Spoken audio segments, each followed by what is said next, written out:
Yeah, I would like to talk about realization. Realization and the human program, or realization and programs today, because there are so many, well, I won't say fake gurus, but of course there's a lot of fake gurus too around in the world today, and there's always been a lot of fake gurus. The world has been full of them. It's like a pepper in the soup, and that's great. Fake gurus is wonderful because without the fake gurus, without the pepper, the soup won't have any taste. I mean, we need madness, we need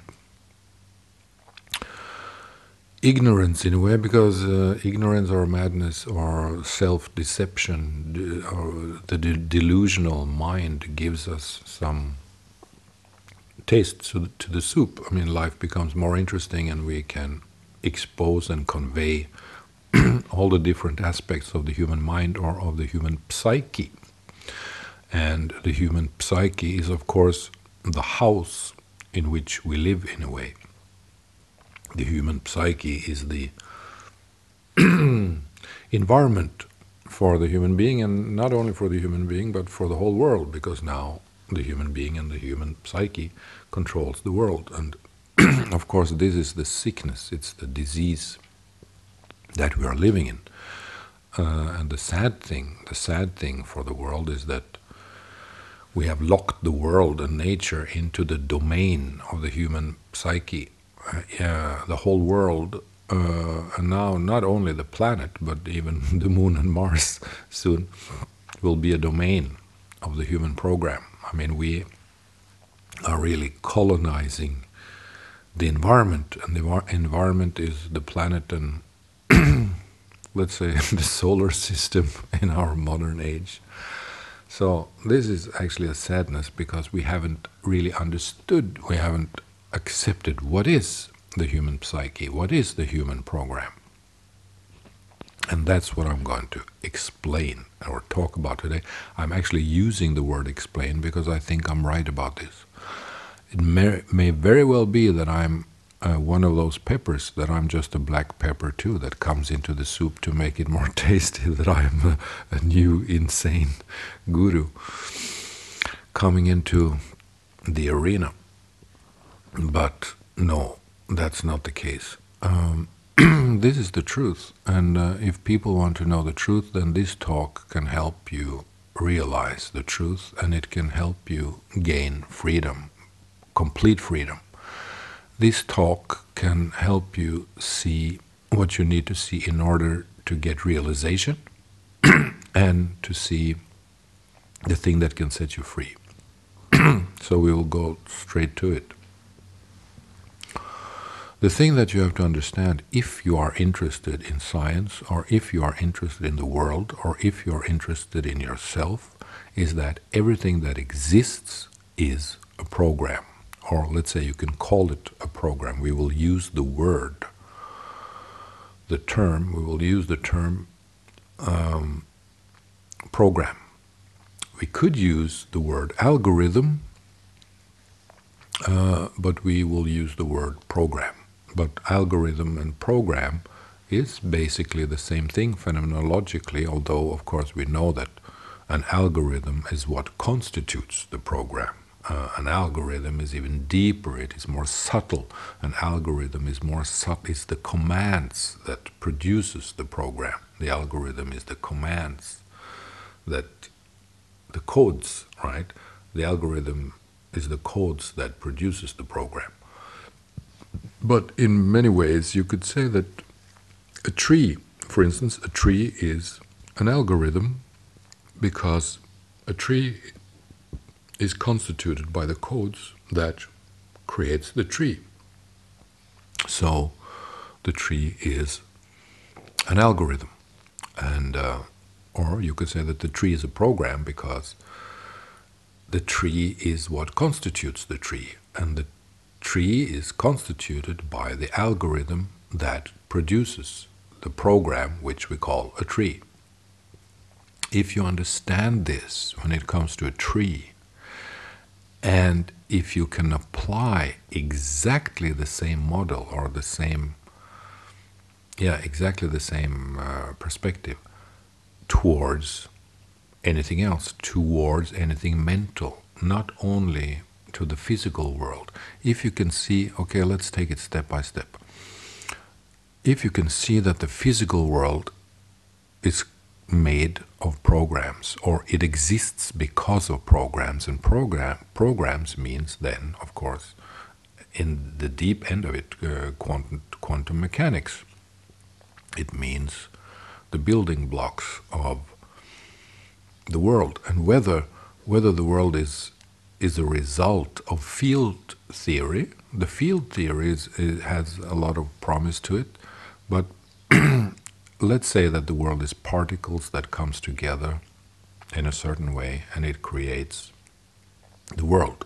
You could say this even if the field theory about the world is true, then and so even if it is true that particles actually don't really exist, particles is something that comes into being because of electrical movements within the fields that the world lies in or exists in. Never mind about that. But the thing that we don't see about this world is the algorithm that creates it, right? Everyone can agree on that. Every scientist in this world will agree on this sentence. The thing that we cannot see is the algorithm that creates this world. Every scientist in this whole idiotic fucking world will agree on that. Every genius will agree on that sentence. The algorithm that we cannot see is what produces this world. And that algorithm is, of course, what constitutes the natural world, the physical world, but it is also what constitutes the way that the human program sees. I mean, the human being sees the world in a certain way because the human program is made in a certain way. So, because I'm a human being, I'm looking at my the interior of my apartment. I can see a brown-colored leather sofa. I can see some green flowers, white flowers, pink flowers, red flowers. I can see a sculpture. I can see some books with a certain color. These things that I see is produced by my human program. So the algorithm that I see, the algorithm that I call the world, is not only produced by the world, but it is basically and primarily constituted by my own brain, by my own human program makeup. So the thing that I see, the world that I see, is basically created by me, to say it poetically. The world that I see is basically created by me, because the human program, the way that the brain works, produces the world that we see. Can be proven by science, and even stupid scientists will have to accept that.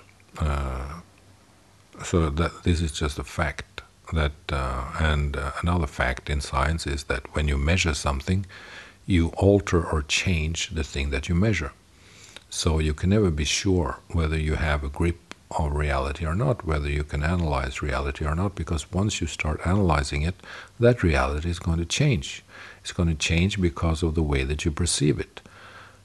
Your perception of the object that you're measuring will change some characteristics of that object because of the way that you measure it, which means that the world is concealed. You cannot see it, which means that the world is made of algorithms, or the world is produced by an algorithm that we cannot see. And this algorithm is what constitutes the physical world and what constitutes our perception of it.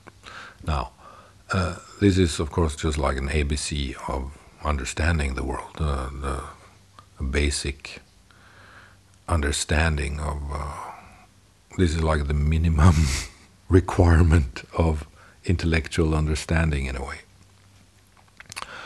When it comes to human realization, when it comes to freedom, when it comes to realizing the thing that can set you free, is that you, as a person, you are also a program. I am also a program. The thing that creates me, the thing, and this is the thing that's very difficult for people to accept, because it's very painful for them to accept, because it's very easy for us to understand that the world is a program. Oh yeah, sure, it's just a program, I understand that. The world is a hologram. It's an algorithm, Yeah. That is the premise that makes so-called enlightened people enlightened. This is the Buddha knowledge, or the Muji knowledge, or the Eckhart Tolle knowledge. I mean, it's the nearly enlightened perspective. Is the Dalai Lama version, where they have understood 90% or 95% of what you need to understand, but they haven't really completely understood it, because they have not yet accepted that what they are is also a program. I am also a program. When you can accept that your very own self is a program, the thing that is the most intimate to you is a program, then you will have enlightenment, then you will have freedom, then you will be free. When you see that even your very own self, your very own persona, your very own psyche is a program, and has to be so, because it is created. It is created over time by particles, so to speak. I mean, it has been created by trauma, basically, by childhood trauma, and by abuse and trauma. It has. The reason why it's so difficult to escape ourself, the reason why it's so difficult to get out of the entity that we call the self, is simply because we're traumatized. There's pain there. We have pain. We have pain inside the self because we have experienced trauma towards the self. And when you experience trauma towards the self, that's when trauma occurs. Trauma in the self, trauma in the soul, trauma in the heart. You have received damage to yourself. Let's say that the car in itself is the most sacred, innermost, sensitive, subtle thing in this world. And some idiot comes along and scratches your car, and that's a trauma. The soul, the heart, the self got damaged simply because you were not allowed to exist as you are. You were abused in a way and traumatized, because there's the true self in you, the authentic, pure self in you. We can come back to that later, whether that also is a program. That's not interesting. That is a spiritual entity, that's an energetic entity. It is, let's say that that's not a program, because it's ultimate reality. It's the deep root of the being, in a way. It's not ultimate reality. Ultimate reality is what is behind that, but never mind. But the point is that we have received trauma towards the self, and that is why we have created and developed the wounded self. And the wounded self keeps us stuck in the position of protecting ourselves. We need to protect ourselves because we live in the wounded self. Let's say, for instance, that I am talking to Dalai Lama privately. I'm meeting him privately as a friend. And I tell him that, yes, of course, Dalai Lama, but if you really want to understand this thing, then you must see that you, as a person too, everything, absolutely everything in your psyche, which you take for being yourself, which you see as the Dalai Lama in you, even that is a program. And then he will smile, and he will laugh, and he will be very happy, and he will say, wow, thank you, Christian, that's true, I can see that, that's wonderful. That's real Buddhist, when you can see deeply as that, that's real Buddhism, he will say to me, because he's not stupid, Dalai Lama is not stupid. But if we said the same thing publicly in an interview situation that was televised or filmed or whatever, and I said that the same thing to him, then he would laugh his Dalai Lama laughter to protect himself, to so, yes, yes, yes, I'm the Dalai Lama. I can laugh in the Dalai Lama way because I'm practically the Buddha. I'm very enlightened. Oh, yeah, that's very true. Now that's a good one. Christian, you're a real funny guy. Yes, you're, it's quite Buddhist what you say there. You know that? Yes, yes, yes. Have you read the Dhamma? Have you read the Buddhist Dhamma? Oh, yeah. He would do that because he would protect the self that he perceives as himself, and that's basically what the circus of humanity is about. The circus of humanity is to protect the self. And we protect the self when we are with other people because we believe in it. We believe in the narrative of the self. We believe in the existence of the self. And the self is a projection, it's a self-produced projection. We project the self in ourselves. I mean, the self is a self-created product. We create the self ourselves. We project it and we create it in our own minds and brains. It's like a energetic pond in our brain. The self is just an electromagnetic pond in the brain created by certain synapses in a neurocircuitry west of Pecos, west of Rio Grande. What is it that they say in the old Western movies? Yeah, well, somewhere in the brain, one of the neurocircuitries in the brain. We have to use the word neurocircuitry because that's exactly what it is. Life is a map of neurocircuitry. The brain produces and delivers the world to us. The brain produces the world and it delivers the world to our perception through the neurocircuitry that is the structure of the brain. The brain produces the world and the world is delivered to us like a newspaper on the doorstep by the brain, by the human program. The world is produced by the human program. That's how it is, or let's say the world is organized by the human program. The world is not produced by the human program, but it is organized by the human program. I mean, the signals that the brain receives from the outer world is interpreted inside the brain system to become the organized world that we see. And since all human beings have the same brain, then we see the same thing, more or less. So we see the same thing, we experience the same thing, but we live in our own individual experience of it because we are lost inside ourselves. I mean, the human being is the thing that has to live inside himself or inside herself from birth to death, in a way. And the only thing that will make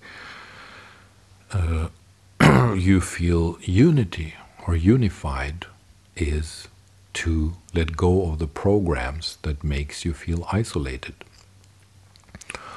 It's the you can say it's the lie. It's the deception of isolation, because we believe in isolation. We think we're isolated because we protect the self that we perceive as our very own self. We protect the self that we perceive as our very own self, and because we do that, we cannot achieve freedom, because we protect the self that is the innermost sanctum in our existence. We can say that, well, I can give up anything. I can give up smoking. I can give up drinking. I can give up sex addiction. I can give up love addiction. I can even give up codependency and narcissism. But I cannot give up my inner sanctum, the self. But it is not until you cannot be free until you become free of that self, because that self is what is torturing you, because you're a slave in a way of your own perception of the self. You are a slave of your own perception of your own self. The way that you see yourself is your bondage, in a way. The prison in your mind is made up of how you understand yourself. And when you understand that the way that you understand yourself is a program, then you're free. Then you're home free, then you're home to Parabrahman. And we have to include the word Parabrahman in this talk, because Parabrahman is what it's all about. Parabrahman is ultimate reality, and we said that we were going to talk a little bit about fake gurus, and I've seen a lot of fake gurus in my life. I mean, there are, and I will repeat it, let's not call them fake, just let us call them 95% gurus. 95% gurus like Adyashanti, Muji, Rupert Spira, Eckhart Tolle, they are 95% gurus. They are people who have understood 95% of what you have to understand in order to really become a true guru. And in my mind, I have seen only one guru who truly has the guts to penetrate the veil of ignorance, in a way. And that guru for me is Nisargadatta Maharaj from India. He went all the way. He went through the veil, and he saw that, well, we can throw away all this. Just throw it away, because it's just projections and conceptions. It's just self-produced images in a way, which of course it is. So the only thing, the thing that separates Nisargadatta Maharaj and all the other gurus is that he's going deeper. He's saying, yeah, but let's go to the end. We need to reach the final destination here. If it's going to give any sense to talk about this realization business and coming home to true self, then we have to go to the end station. We have to go all the way. And to me, Nisargadatta is the only guru who's famous enough to be recognized, who did that. I mean, he went all the way, and he went to Parabrahman, and Parabrahman is ultimate reality. And the reason why Parabrahman is ultimate reality is because Parabrahman is what is prior to consciousness. Parabrahman is what is prior to what I am. Parabrahman is what is prior to the world. Parabrahman is what is prior to anything that can be perceived to exist. Parabrahman cannot be perceived, because Parabrahman is what makes perception possible. If you see this, if you understand that, then you will understand or see ultimate reality, or you will see the background of the world, the black hole in a way that surrounds everything. I mean, the void, the true void, not the mental concept of the void, but the real thing. And the mother of the world, in a way, you could say that Tao, of course, is the mother of the world, but Parabrahman is even prior to Tao in a way. Although it's the same thing, it's not true to say that Parabrahman is prior to Tao, because if you really understand Tao, then you will also understand that Tao is Parabrahman. But what is important here is to understand what comes before you inside yourself, what comes before your own consciousness, what is prior to your own mind, what is prior to your own sensation of I am, what is prior to consciousness. And the thing that is prior to consciousness is the thing that doesn't exist as anything that we can perceive and conceive, but we know it's there. And that is ultimate reality. It is what comes prior to consciousness. The thing that exists in this world prior to consciousness is Parabrahman, the thing that we cannot really perceive because it is what makes perception possible. And when you see that this is the ultimate reality, and this is what we are in essence, this is what we're made of. This is our home, actually. Our home, we live in the home of Parabrahman, whether we like it or not.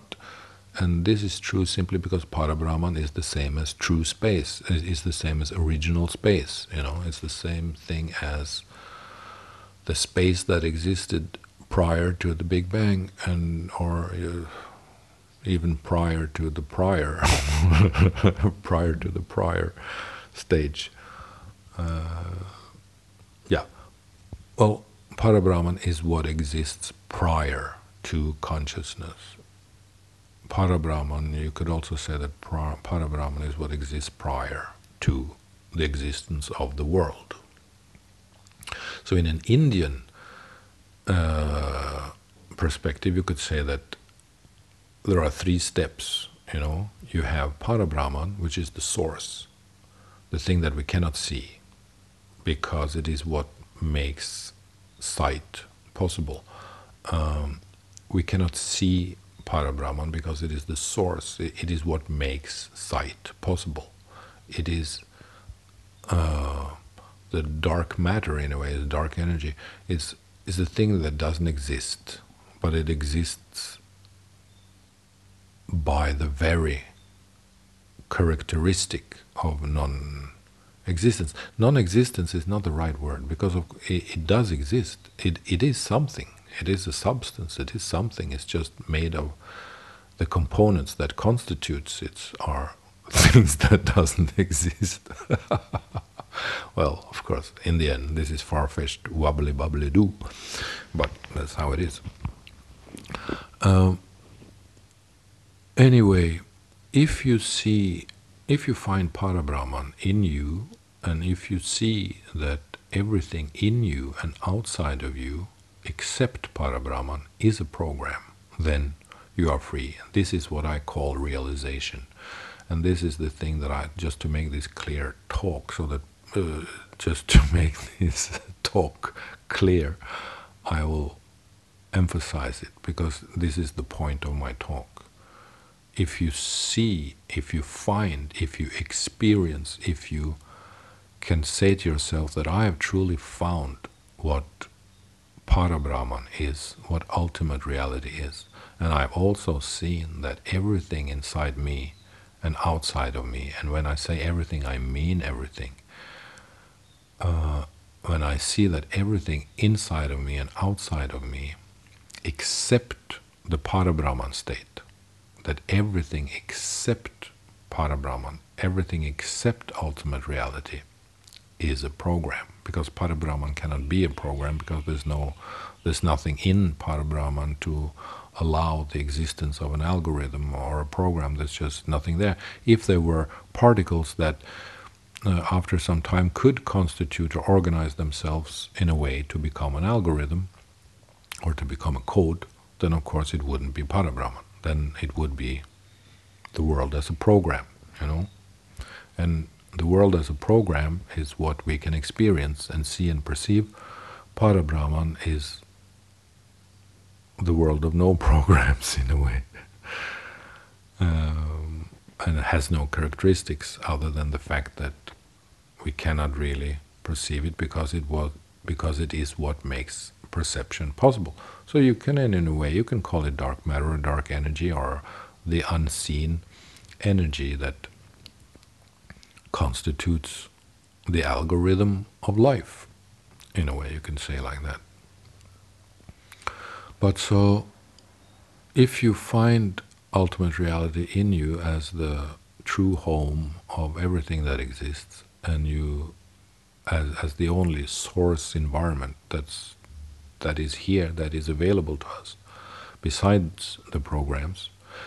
People live in programs, so the environment that people live in is the perception of the programs that they live in. But if we take away these programs and put you in ultimate reality, then you will live in Parabrahman, and you will see that everything else is a program. You will substitute, you will Earlier on, you lived in programs. You lived in the programs that you created with your own mind.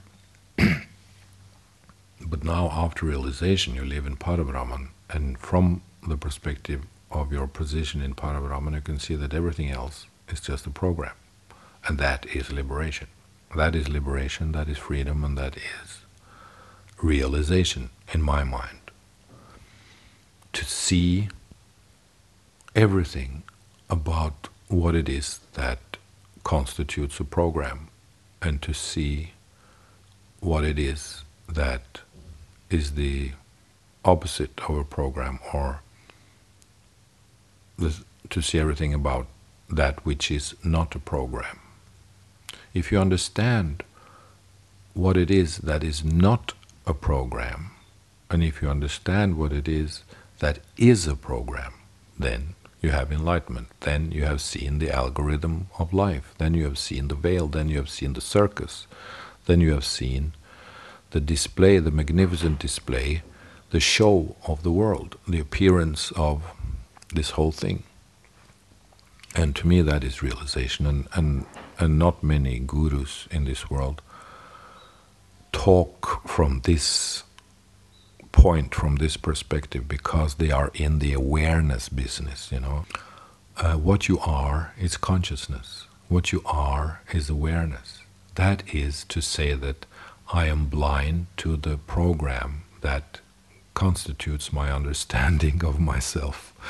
Because if you cannot see that there is something prior to consciousness, then you cannot get the reward, then you cannot get the freedom, then you cannot get the realization.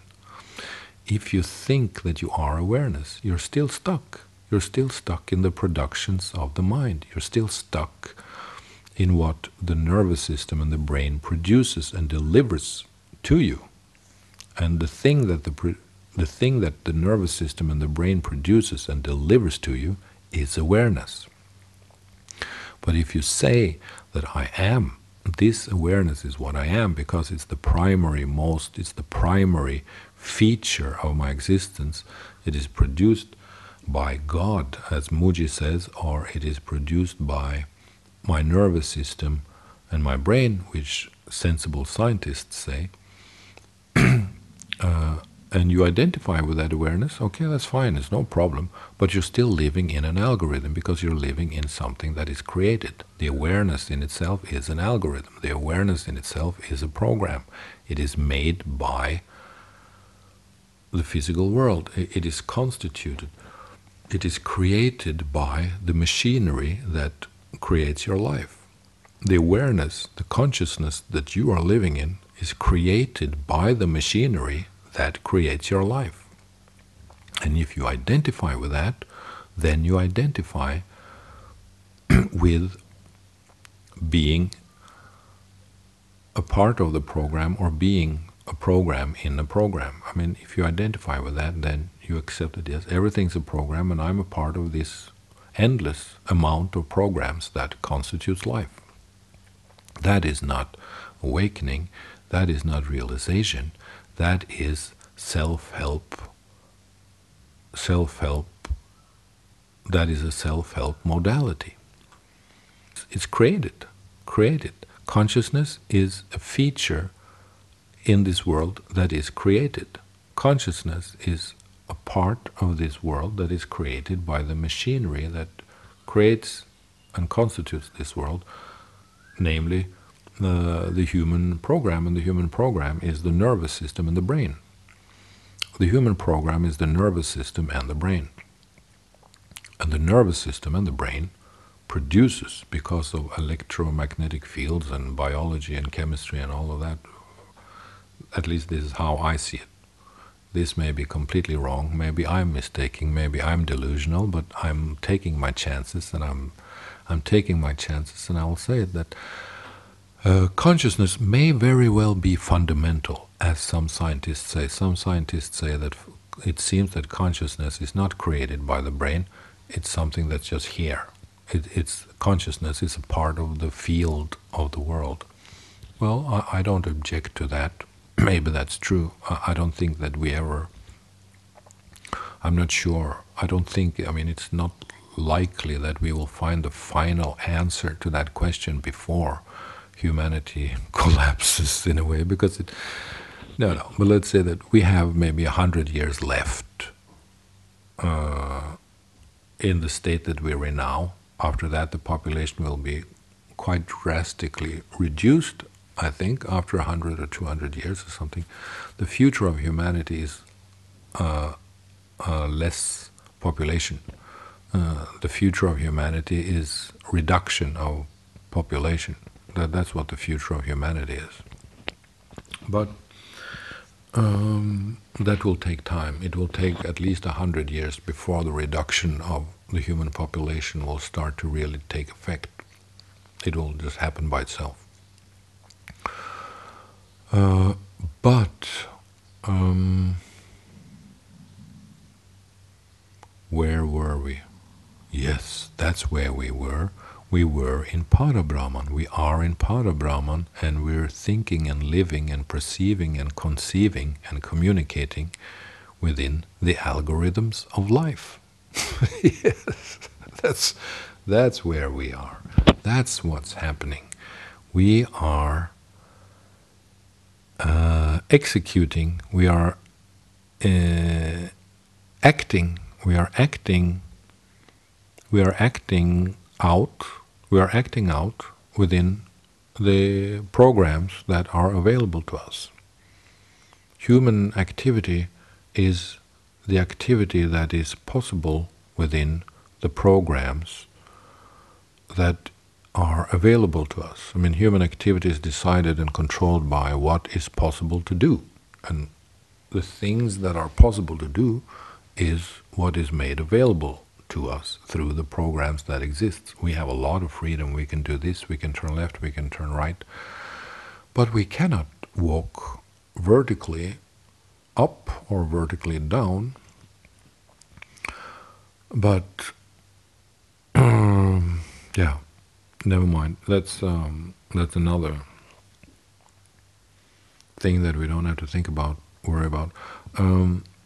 So my point here is that true gurus are the real scientists. I mean, if you're a real scientist, then you're good enough to be a scientist. But there are maybe 10% of the famous scientists today are good enough. They are real scientists. They are people who are sincere. They go into this mess. I mean, they are here to get results, And 90% are simply not here to get results. They are here to swim around in the algorithms. They are here to swim around in the products and in the programs and in the algorithms and get some accolades, get some praise and get some fame and get some money and drive around in their conception of themselves, drive around in their self-images and feed that self-image that doesn't exist in any other way than as a program in their own brain. It's just an algorithm. So they are driving around in their algorithms trying to get praise and nourishment. And yes, trying to get praise and nourishment to this algorithm, to the conception of what they are. That's what fake science is about in a way, or that's what science as a business is about. Because of course science has become a big business.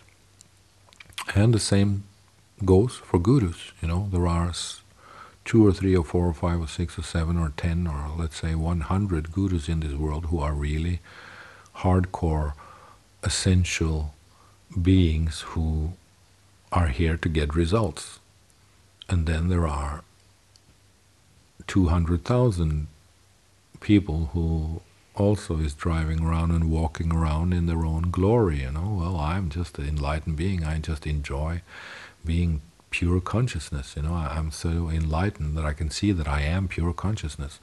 And the thing that they are is that they are just putting themselves in the swimming pool of an algorithm. They are putting themselves into a swimming pool of the programs that constitutes their very life. So, yeah, if that's what you're after, then that's fine. But that's not the final realization. That's not the final freedom. So only the final freedom is true freedom. Only the final freedom is true freedom. And the final freedom is to see that everything in this world that has ever been created is a structure or a phenomenon that we may call a program or an algorithm, and that it has to be so in order to exist. The thing that does not have components that may constitute an algorithm or a program simply cannot exist, because two particles is an algorithm, 3 particles is a program. This is my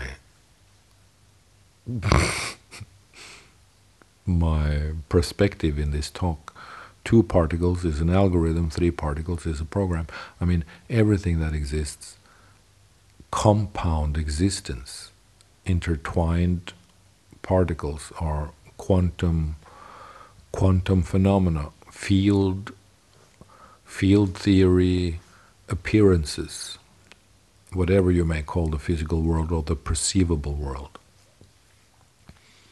are constituted by elements that constitute it. And those elements, when they come together, constitute what we can call an algorithm or a program. It's as easy as that. 2 apples is not only 2 apples, it's a code. It's the first step of an algorithm. It's a program. It is starting to emerge as a program. So the thing that my point is simply that everything that exists because it is created, and the creation of something that exists relies on the thing that we may call algorithms and programs, which are quarks or quantum mechanics or particles or electromagnetic signals in the field theory. Whatever it is, waves or particles or blah blah blah, it really doesn't matter. If it exists because it is something, and everything that is a something is an algorithm. Everything that is a something is a program, and it is a program simply because it is created by components that constitute it as a program. And when you see that everything inside you is also, memories, everything exists because they are created. Trauma, memories,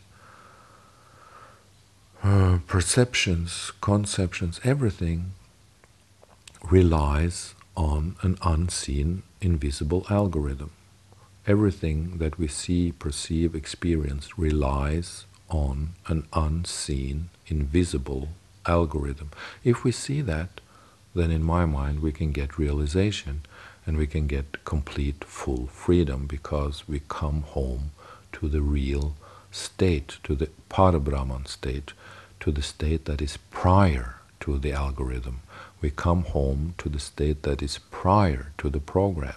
We come home to the essence, to the source that is prior to programs, prior to algorithms, prior to consciousness, prior to awareness, prior to the world, prior to creation.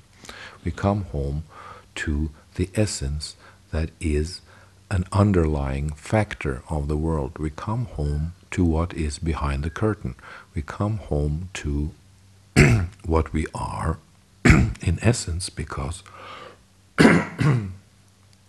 this thing that we are, the source that constitutes the source that constitutes the source, is the thing that we cannot truly know. It is the unknowable. It is the Parabrahman. It is the unborn. It is the eternal. It is what is here, as Nisargadatta Maharaj says. It's what's left of you when you die or after you've died. It's the unborn part of you. It's the unborn part of. It's what you were 10 months before you were born. It's what you were 20 months before you were born. It's what, I mean, it's the element that is prior to consciousness. It is there, but it is not perceivable because it is what makes perception possible.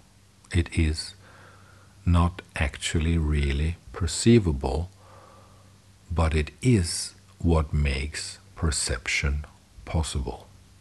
Okay, I will let it at that. This talk was way too long, but I wanted to talk about this because for me this is the real thing, and it goes into the core of stuff, into the essence of things. So for me, I just wanted to say something about this. Okay, thank you very much for listening. Thank you.